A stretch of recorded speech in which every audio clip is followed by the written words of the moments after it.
All right, guys, welcome back. Today we are going to be going over letter 26, which is on old age and death.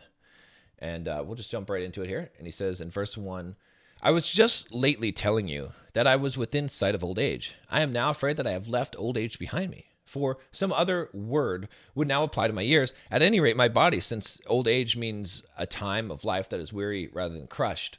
You may rate me in the worn out class of those who are nearing the end. Okay, so he's saying that he's not only old, he's beyond old. All right, let's go on. Nevertheless, I offer thanks to myself with you as a witness, for I feel that age has done no damage to my mind, though I feel its effects on my constitution. Only my vices and the outward aids to these vices have reached senility. My mind is strong and rejoices that it has but slight connection with the body. It has laid aside the greater part of its load. It is alert. It takes issue with me on the subject of old age. It declares that old age is its time of bloom. So he's saying that his mind is not affected by his aging. In fact, it's saying that it's a time to bloom. But his body is failing, right? And so he, he's acknowledging this. In verse 3, he says, "Let me take it at its word, and let it make the most of the advantages it possesses. The mind bids me to do some thinking and consider how much of this peace of spirit and moderation of character I owe to wisdom and how much to my time of life. It bids me distinguish carefully what I cannot do and what I do not want to do. For why should one complain or regard it as a disadvantage if powers which ought to come to an end have failed?" Okay, so he's saying here, let's go ahead and assume that the mind is correct. It's time to bloom. Okay, and so he's thinking about this. Okay, how much of this this peace of spirit and moderation of character, how much of it comes from wisdom, and how much just being old? Okay, right? It needs to distinguish carefully what I cannot do and what I cannot do. What I cannot do and what I do not want to do. So what are the things that he can't do? What are things that I don't actually want to do? Right. This is, the difference here between your will and just doing the things that just come, or the things that just automatically come. Right. So he's saying, why should you consider this a disadvantage if basically the things that, which have to come to an end have failed. So his body, is that a disadvantage? But you say, it is the greatest possible disadvantage to be worn out and to die off. Or rather, if I may speak literally, to melt away. For we are not suddenly smitten and laid low. We are worn away, and every day reduces our powers to a certain extent. Okay, so the argument is this a disadvantage? Yeah, to be worn off and to die off. Okay. And he says here, but is there any better end to it all to glide off to one's proper haven when nature slips the cable? Not that there is anything painful in a shock and a sudden departure from existence. It is merely because the other way of departure is easy, a gradual withdrawal. I, at any rate, as if the test were at hand and the day were come, which to pronounce its decision concerning all the years of my life, watch over myself and commune thus with myself.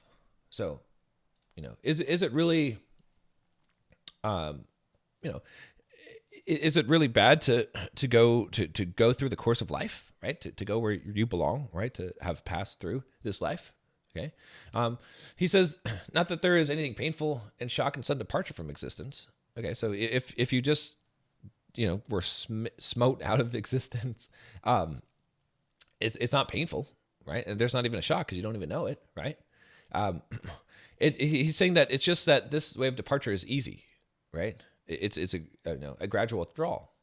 Okay, and he's saying if it were come down to the day today, right, and it was his day of his death, he would be fine. Okay, he would watch over himself and commune with himself. Like he's okay with that. He's already okay. The showing which we have made up to the present time in words or deed counts for nothing. All this is but a trifling and deceitful pledge of our spirit, and is wrapped in much charlatanism. I shall leave it to death to determine what progress I have made. Therefore, with no faint heart, I am making ready for the day when, putting aside all stage artifice and actor's rogue, I am to pass judgment upon myself. whether I'm merely declaiming brave sentiments, or whether I really feel them, whether all the bold threats I have uttered against fortune are pretense and a farce. So he's saying, look, here's the thing. On the day of death, that's when you'll know if everything that you've been preparing for is actually accurate or not. And he's saying, perhaps I'm just pretending to be brave and pretending to scorn death, but maybe I am afraid of it. Maybe I am avoiding it, but I won't know until that day comes, and then we'll see, right? And it did come for Seneca, and he did pass the test. All right. And so he says, put aside the opinion of the world. It is always wavering and always takes both sides. Put aside the studies which you have pursued through your life. Death will deliver the final judgment in your case. This is what I mean. Your debates and learned talks, your maxims gathered from the teachings of the wise, your cultured conversation, all these afford no proof of the real strength of your soul. Even the most timid man can deliver a bold speech. What you have done in the past will manifest only at the time when you draw your last breath. I accept the terms. I do not shrink from the decision. So again, he's doubling down on this and saying, look, it doesn't matter what you've done so far, what you know. Nothing can judge your soul except death. And when you come to your death, then you'll see what your soul is made of. Whether all the stuff that you've been learning or doing actually had any value, whether it actually took hold, right? Because even a timid man can speak boldly. Verse 7, he says, this is what I say to myself, but I would have you think that I have said it to you also. You are younger, but what does that matter? There is no fixed count of our years. You do not know where death awaits you, so be ready for it everywhere, right? So he's saying that you could say to yourself, well, you're young. You got plenty of time. But that's not true. He's saying you don't know how long that you have. It doesn't matter if you're younger or older. It doesn't mean that you're not going to die just the same or in this very instant, right? Like it can still happen. In verse 8, he says, I was just intending to stop and my hand was making ready for the closing sentence, but the rites are still to be performed and the traveling money for the letter dispersed. And just assume that I am not telling where I intend to borrow the necessary sum. You know upon whose coffers I depend. Wait for me but a moment, and I will pay you from my own account. Meanwhile, Epicurus will oblige me with these words. Think on death, or rather, if you prefer the phrase, on migration to heaven. Okay, so again, he's doing his thing where, he ends the letter with some kind of payment, which is wisdom from Epicurus is typically where he gets it from. All right, and the quote is, think on death. The meaning is clear. That is a wonderful thing to learn thoroughly how to die. You may deem it superfluous to learn a text that can be used only once, but this is just the reason why we ought to think on a thing. When we can never prove whether we really know a thing, we must always be learning it. So he's saying, this is really beneficial to think on death, but you might say, well, I'm only going to die once, so why spend so much time thinking about something that's only going to happen once?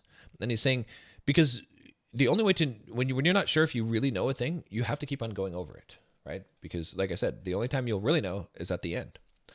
Think on death. In saying this, he bids us think on freedom. He who has learned to die has unlearned slavery. He is above any external power, or at any rate, he is beyond it. What terrors have prisons and bonds and bars for him? His way out is clear. There is only one chain which binds us to life, and that is the love of life. The chain may not be cast off, but it may be rubbed away, so that when necessity shall demand, nothing may retard or hinder us from being ready to do at once that which at some time we are bound to do farewell.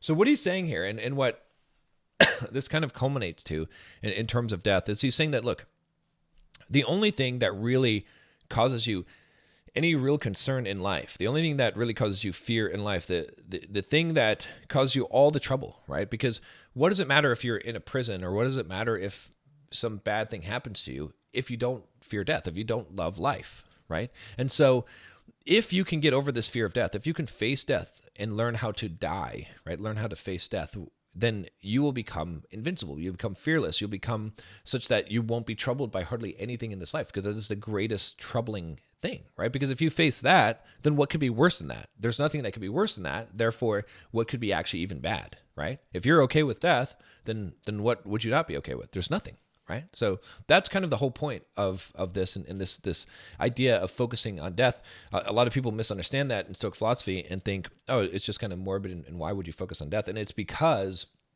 if you can triumph over that thing, then you can triumph over all the other things in life. That's why he's saying that that's the ultimate test of the soul, is to see how do you handle this thing that's coming anyway. And because you're going to have to at some point depart. And so are you ready for it?